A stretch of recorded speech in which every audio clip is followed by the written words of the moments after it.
After the assassination of Archduke Franz Ferdinand from the Austro-Hungarian Empire on July 28, 1914, World War I broke out. Due to many alliances between countries in Europe and around the world, over 100 countries participated in order to create the largest war ever at the time. This war was nicknamed the Great War and the War to End All Wars. After 4 years and about 40 million casualties, the fighting stopped after the Allies, made up of the United States, Great Britain, Italy, and France, defeated the Central Powers of Austria-Hungary, the Ottoman Empire, Bulgaria, and Germany. The Allied powers imposed a treaty called the Treaty of Versailles. It said that Germany had to give up its colonies, couldn't have an air force, had to shrink its army and navy, had to give up territory, had to take up full responsibility for the war, and pay $5 billion in gold as reparations. This caused Germany to become extremely politically and economically unstable. Germany began to buy up foreign currencies, but that caused the rapid inflation of the German mark. From June 1922 to December 1922, the cost of living increased by 15 times what it was before, from 41 marks in June to 685 marks in December. Marks became so worthless that children would often play with them and use them as toys. In November of 1923, the United States dollar was worth 4,210,500,000,000 German marks. That was when my great-grandfather, Adolf Hitler, chose to make the journey to America.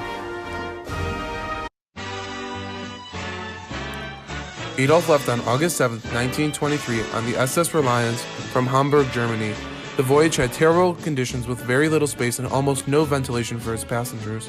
Almost 10% of people died during the voyage.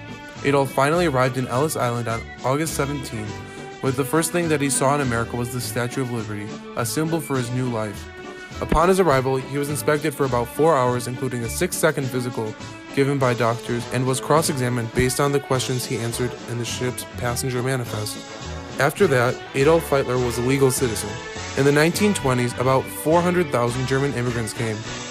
Large amounts of Germans moved to Chicago, including Adolf, and in 1920, 129,216 native-born Germans lived in Cook County, the largest German population in the United States.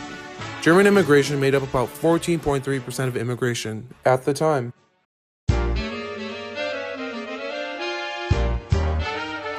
Adolf and his wife Clara moved to Chicago in 1923, and Adolf worked as a salesman. With projection, with photography, with movies, with doing when you hit a hand crank, the projection thing. Yeah. You know. But then, what he really did for a living, he sold tops and balls. Adolf and Clara were lucky due to the passing of the Johnson-Reed Act in 1924 that they narrowly missed, which restricted Jews and Southeastern European immigrants from coming to America with quotas. This will end up preventing some of my other relatives from escaping Nazi Germany in the 1930s and 40s, from escaping the Holocaust, during which many of them lost their lives.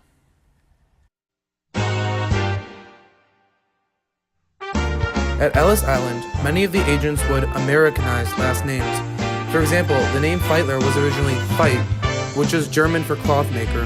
Also, my mother's maiden name of Drillich was originally Derlich.